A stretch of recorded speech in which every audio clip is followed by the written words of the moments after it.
ఆంధ్ర మహాభారత రచనకు ముందు వేంగీ దేశ పరిస్థితి. వేంగీ దేశానికి రాజధాని బెజవాడ. చాళుక్యులు క్రీస్తు శకం 7వ శతాబ్దం నుంచి 11వ శతాబ్దం దాకా ఈ వేంగీ దేశాన్ని పాలించారు. అయితే మధ్యలో చోళ చక్రవర్తి అయిన రాజరాజు కేసరివర్మ ఈ వేంగీ దేశం మీద యుద్ధం ప్రకటించి వేంగీని ఆక్రమించుకొని తనకు అనుకూలమైనటువంటి చాళుక్యరాజునే శక్తివర్మ అనే రాజుని నియమించి రాజుగా ప్రకటించాడు వేంగీ దేశానికి. శక్తివర్మ క్రీస్తు శకం 999 నుండి 1011 దాకా అంటే 12 సంవత్సరాలు పరిపాలించాడు. ఈ శక్తివర్మకు విమలాదిత్యుడు అనే కుమారుడు ఉన్నాడు. ఈ విమలాదిత్యుడు క్రీస్తు శకం 1011 నుండి 1018 వరకు పరిపాలించాడు. విమలాదిత్యునికి 2 భార్యలు. చోళ చక్రవర్తి రాజరాజు కూతురు కొందవాంబ ఒక భార్య, అట్లాగే పశ్చిమ చాళుక్యుల చక్రవర్తి కూతురు మేళవ అనే ఆమెను కూడా పెళ్లి చేసుకున్నాడు. అంటే ఈ ఇద్దరు చక్రవర్తుల మధ్యన ఉంది వేంగీ దేశం.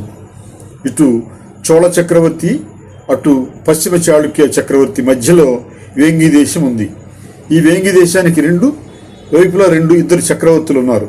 అందుకని 2 చక్రవర్తుల కూతురులను చేసుకొని ఆయన వేంగీ దేశాన్ని పరిపాలిస్తున్నాడు. ఈ విమలాదిత్యుని పెద్ద భార్య కుందవాదేవికి రాజరాజ నరేంద్రుడు అనే కుమారుడు జన్మించాడు. 2వ భార్యకు విజయాదిత్యుడు అనే కుమారుడు జన్మించాడు. ఈ విమలాదిత్యుని కుమారుడైనటువంటి రాజరాజ నరేంద్రుడు క్రీస్తు శకం 1019లో పట్టాభిషిక్తుడైనాడు. అంటే విమలాదిత్యుడు 1118 వరకు పరిపాలించి క్రీస్తు శకం 1019లో పట్టాభిషేకం చేశాడు రాజరాజ నరేంద్రుడికి. అయితే 2వ భార్య కుమారుడైనటువంటి విజయాదిత్యుడికి కూడా రాజ్యం మీద ఆశ ఉంది. ఆ రాజ్యం మీద ఆశ కొద్దీ ఆయన ఇతని మీద దండయాత్ర చేశాడు. 1122లో క్రీస్తు శకం 1122లో ఒకసారి దండయాత్ర చేశాడు.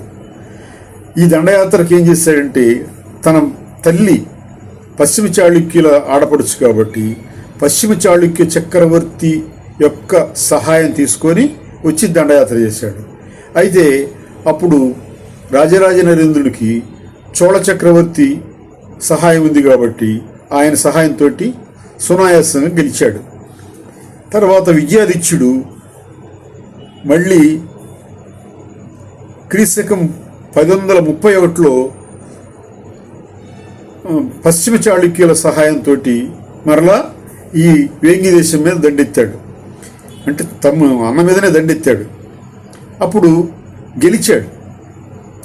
అంటే పశ్చిమ చాళుక్యులు గెలిచారు. వేంగీ దేశం అప్పుడు పశ్చిమ చాళుక్య చక్రవర్తి అధీనంలోకి వెళ్ళిపోయింది.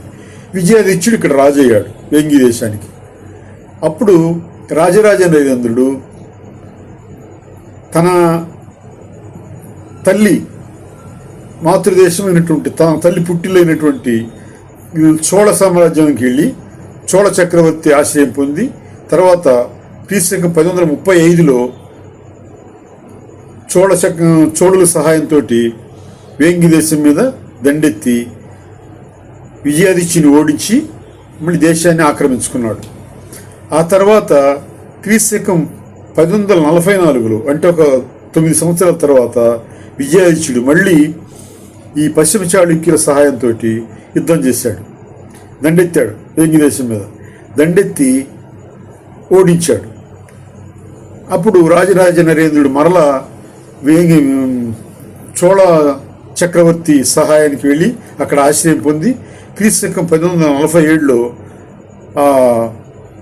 మళ్ళీ వేంగి మీద దండయాత్ర చేసి విజయాదిత్యుడిని ఓడించి వేంగి రాజ్యాన్ని స్వాధీనం చేసుకున్నాడు.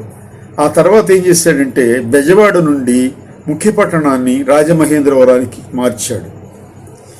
క్రీస్తు శకం 1154లో జరిగిన యుద్ధంలో చోళ చక్రవర్తి మరణించాడు. చోళ చక్రవర్తి మరణించిన తర్వాత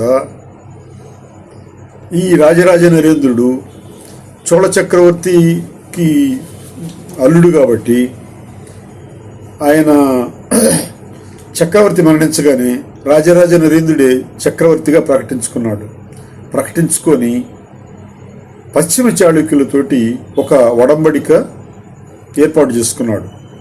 అదేమిటంటే వీళ్ళ హద్దుల్లోకి వాళ్ళు రాకుండా, వాళ్ళ హద్దుల్లోకి వీళ్ళు పోకుండా, ఈ వేంగి దేశం మధ్యలో ఉంది కాబట్టి ఈయన ఇక్కడ నుండి పరిపాలించేటట్టుగా పశ్చిమ చాళుక్యులు ఇటు రాకుండా ఉండేట్టు ఒక ఒడంబడిక చేసుకున్నాడు.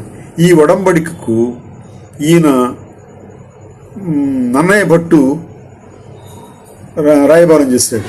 నన్నయ్య భట్టు అక్కడ పశ్చిమ చాళుక్యుల ఆస్థాన కవి నారాయణ భట్టు, ఆయన ఆస్థాన కవి మంత్రి కూడా, నారాయణ భట్టుని ఆశ్రయించి నారాయణ భట్టు ద్వారా చర్చలు జరిపి నారాయణ భట్టుతో సయోధ్య చేయించి తర్వాత రాజీ కుదిరించాడు.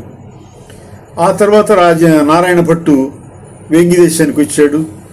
ఇక్కడ రాజరాజ నరేంద్రుడు నారాయణ భట్టుకు ఇక్కడ ఒక అగ్రహారం కూడా ఇచ్చాడు. ఇక్కడే ఉండిపోయినాడు ఆయన. అట్లా నన్నయ్య భట్టు అటు మంత్రిగా పనిచేశాడు, తర్వాత కులబ్రాహ్మణుడు ఆయన. రాజరాజ నరేంద్రుడికి వంశానుగతంగా వస్తున్నటువంటి కులబ్రాహ్మణుడు, అంటే ఆస్థాన పండితుడు, మంత్రిగా కూడా చేశాడు. ఇన్ని పనులు చేసి ఈ భారత రచనకు పూనుకున్నాడు. ఇది ఆంధ్ర మహాభారత రచనకు పూర్వం జరిగినటువంటి ఈ విధానం. 1854 నుంచి 60 దాకా ఈ మహాభారత రచన జరిగింది. నన్నయ్యని రాజరాజ నరేంద్రుడు ఆంధ్ర మహాభారతం రాయమని కోరాడు. ఆ తర్వాత నన్నయ్య ఆంధ్ర మహాభారతం రాయటం జరిగింది. ఇది ఆనాటి పరిస్థితి.